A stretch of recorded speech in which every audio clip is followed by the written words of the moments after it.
While I was cooking, despite my injured shoulder, my wife stormed in with McDonald's, looked at my homemade meal, and sneered, "God, even your food looks as pathetic as you do." Then turned to our 6-year-old. "Sweetie, promise mommy you'll never end up with a failure like daddy. Some men are born losers."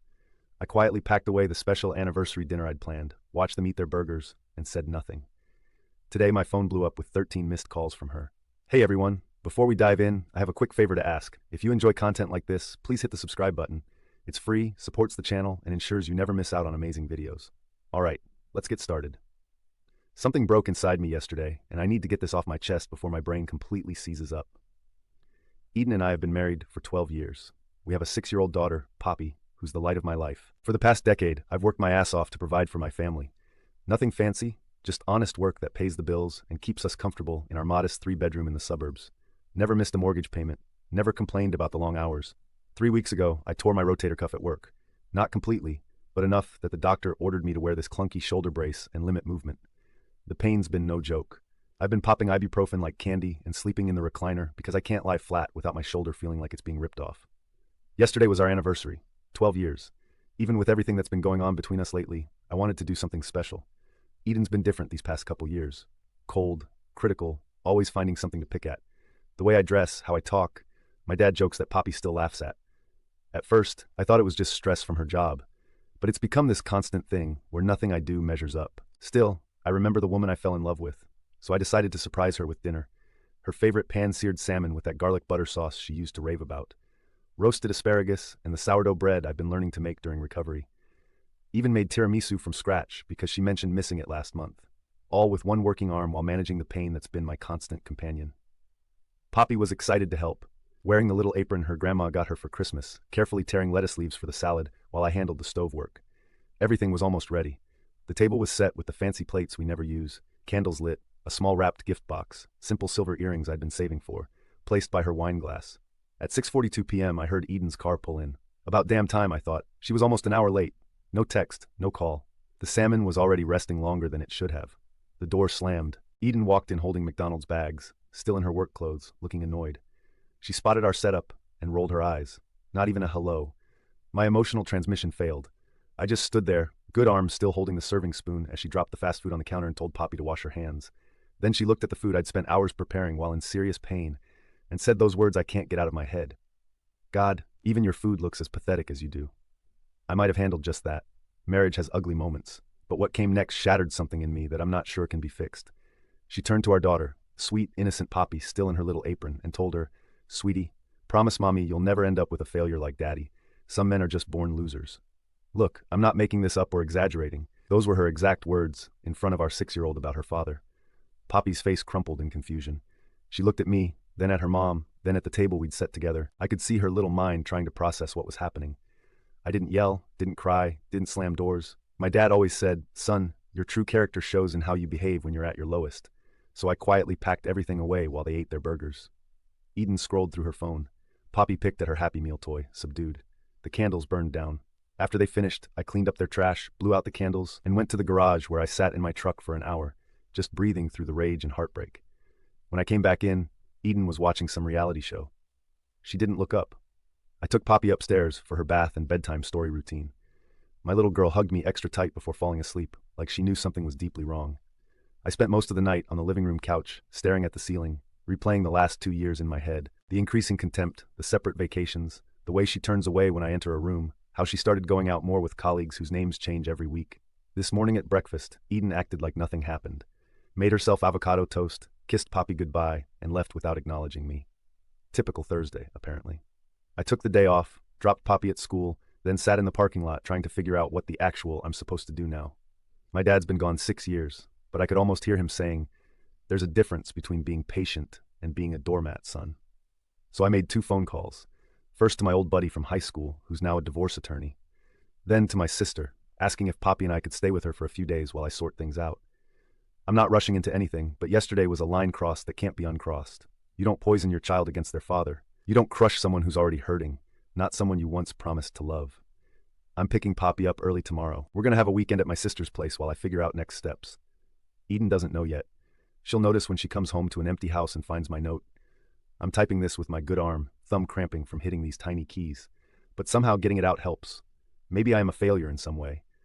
Maybe I could have been more ambitious, pushed harder for promotions, taken more risks.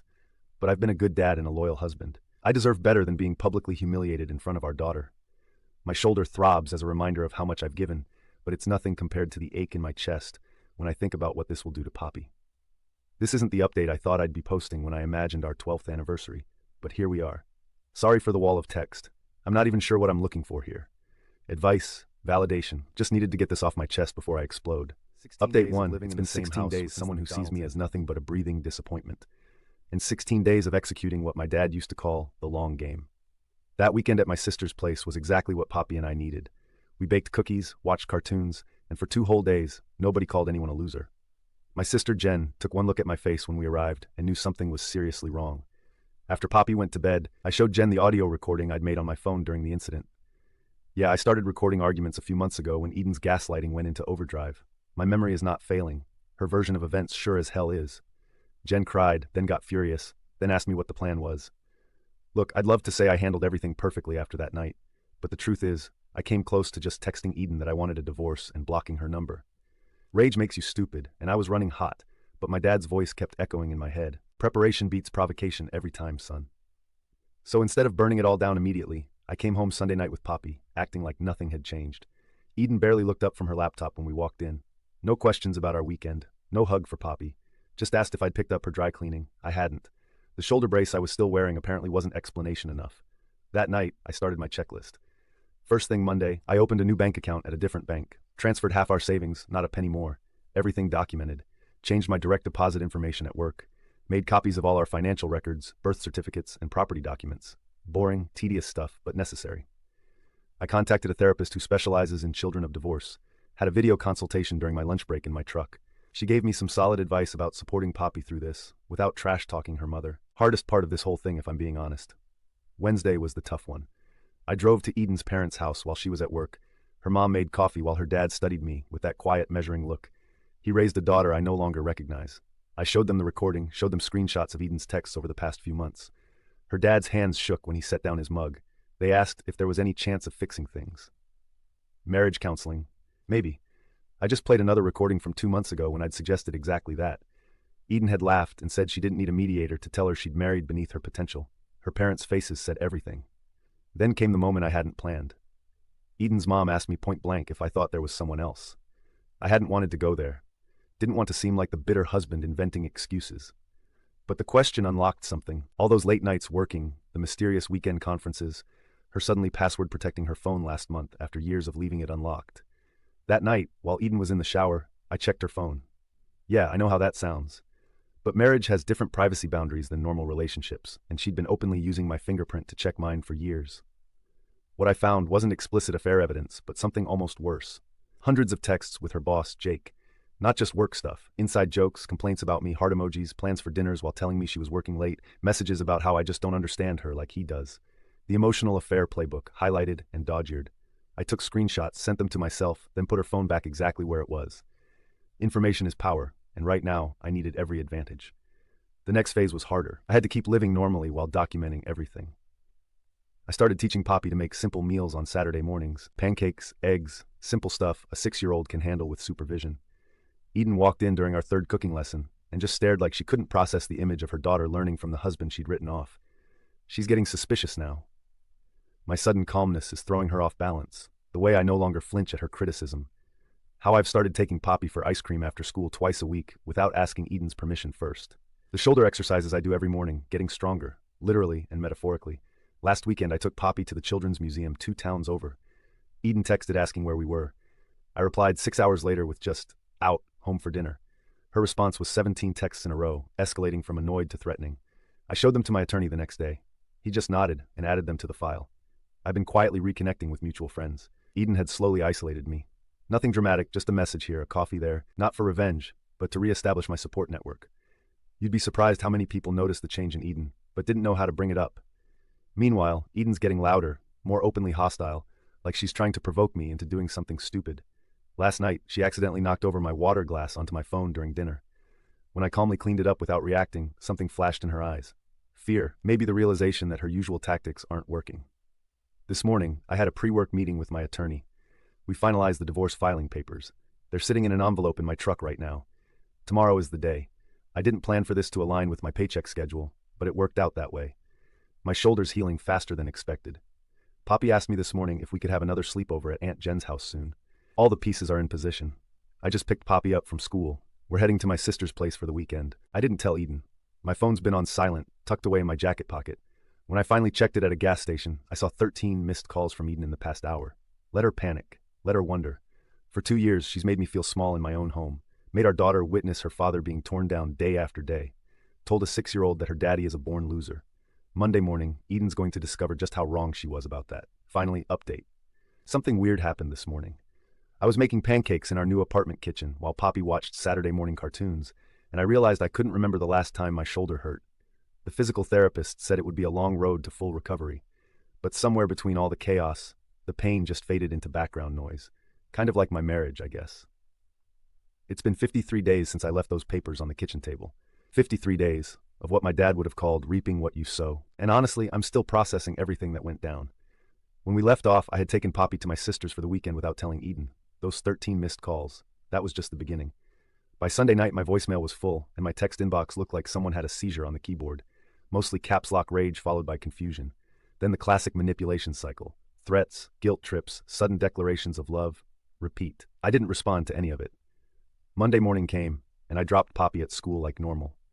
Her teacher pulled me aside, mentioned that Poppy seemed quieter lately. I explained we were going through some family changes. She gave me that knowing look teachers get when they've seen this play out 100 times before. Slipped me a pamphlet about helping kids through divorce. Small kindnesses hit different when you're barely holding it together. Eden had gone on a girls' trip that week, which I later found out was actually a weekend with Jake at some cabin upstate. The location tags on her friend Melissa's Instagram stories didn't match the girl's wine-tasting word narrative. Rookie mistake. So she came home Monday evening to an empty house and divorce papers on the kitchen table. No dramatic confrontation, no screaming match, just cold legal reality waiting beside the pile of mail. The first text came at 7:43 p.m., just 3 words. Is this real? I didn't answer that one either. At 9:16 p.m., she showed up at Jen's place. Eyes swollen, makeup smeared, looking nothing like the polished woman who'd called me pathetic over homemade salmon. My sister answered the door while I stayed in the guest room with Poppy. The shouting started immediately, Eden demanding to see her daughter. Jen calmly explained that it was past Poppy's bedtime. Eden threatened to call the cops. Jen, bless her, simply pulled out her phone, showed Eden the recording from our anniversary dinner, and asked if she really wanted the police to hear how she spoke to her husband and daughter. The sudden silence was like someone hitting mute on a car alarm. Look, I didn't want things to get ugly. Despite everything, we've got a kid together. But Eden made that impossible. The next morning, she started calling mutual friends, spinning some story about me having a mental breakdown and abandoning her. What she didn't know was that I'd already had coffee with most of them over the past 2 weeks. Not to trash talk her, just to reconnect and be honest about what was happening. Her campaign backfired spectacularly when Mike, who we've known since college, texted her back simply, "We've heard the recordings, Eden." By Wednesday, Eden's mom called me, not to guilt trip or defend her daughter, but to ask if Poppy was okay. That conversation broke something. Her voice cracked when she told me that Eden had always been their challenging child, competitive, perfectionistic, never satisfied. She worried they'd failed her somehow. I reassured her that she and her husband were always welcome in Poppy's life, regardless of what happened with the divorce. The real fireworks started when Eden discovered I'd already moved half our savings. Her text was a masterpiece of keyboard smashing and creative spelling. Then came the email from my attorney letting me know Eden had tried to empty our joint checking account, but found it already closed. My attorney had suggested this move the day I filed. Smart guy. Week 2 brought a new level of desperate. Eden showed up at my workplace, making a scene in the parking lot. Coworkers awkwardly pretended not to notice as she followed me to my truck, alternating between tearful pleas and hissed threats. I just kept walking, repeating only, "Contact my attorney." My supervisor, who dealt with his own ugly divorce last year, just nodded at me when I walked back in. No questions asked. Bras who've been through it just know. Then came the Jake situation. I didn't plan this part, swear to God. Apparently, someone, not me, sent screenshots of Eden and Jake's texts to HR at their workplace. Office relationships aren't technically banned there, but the texts showing them planning to use company time and resources for their meetups, that crossed some policy lines. Eden's Thursday night panic spiral of texts accusing me of ruining her career confirmed the fallout. I didn't respond, but I can't pretend I felt bad about it. The hardest part was helping Poppy understand what was happening without demonizing her mother. The child therapist suggested simple, honest explanations. Mommy and Daddy aren't getting along and need to live in different houses for a while. Poppy's main concern was if she could still have her stuffed bunny collection at both homes. Kids are amazingly resilient when adults don't drag them into the drama. Week 3, Eden started the desperate measures. First came the love bombing, flowers delivered to Jen's, returned to sender, a teary voicemail about remembering why we fell in love, deleted. Even a handwritten letter about couples counseling, filed with my attorney. When that didn't work, she pivoted to using Poppy, suddenly becoming Mother of the Year during her visitation days, buying excessive gifts and talking about when we're all back home together. The therapist warned me this might happen. 5 weeks in came Eden's rock-bottom moment. During Poppy's school spring concert, Eden showed up late, clearly buzzed, and tried to make a scene about sitting in the family section with us. When the teacher gently redirected her to an empty seat in the back, Eden burst into tears, loud enough that several parents turned around. Poppy's little face when she spotted her mother being escorted out by the vice principal. That image still keeps me up some nights. The settlement negotiation started last week. My attorney sat across from hers, calmly laying out our terms, nothing vindictive, just fair division of assets, shared custody with clear boundaries, and child support based on our income differences. Eden's lawyer kept glancing at her as she rejected every reasonable offer. Finally, my attorney simply opened a folder and placed the evidence collection on the table. Recordings, screenshots, witness statements from friends and family, documentation of her behavior at Poppy's school. Eden went completely silent. Her lawyer whispered something to her. She nodded once, face blank. They accepted our terms 20 minutes later. Yesterday I signed the lease on a new 2-bedroom apartment 10 minutes from Poppy's school. It's nothing fancy, beige walls and outdated appliances, but it's peaceful. No walking on eggshells, no bracing for the next cutting remark. Just me and my daughter making pancakes on Saturday mornings while cartoons play in the background. Eden's still calling, but less frequently. Her last text just said, "I didn't think you'd actually leave." 12 years together, and she never really knew me at all. My supervisor called me into his office Friday. I thought maybe there was an issue with all the personal time I've taken, but instead he offered me a small promotion. Nothing life-changing, just a step up with a bit better pay. First good news in months. This morning, Poppy asked if we could invite her grandparents over for dinner next weekend. She wants to show them my special dinner that never got eaten that night. So I'm going to make that anniversary salmon again. This time, it'll be appreciated. Weird how life works out sometimes. Eden thought I was a born loser, but turns out I was just born into the wrong marriage, and now I'm finally free of it. Like today's story? A super thanks helps me keep bringing you the best daily content. Your support means I can keep doing what I love. Thanks for being awesome.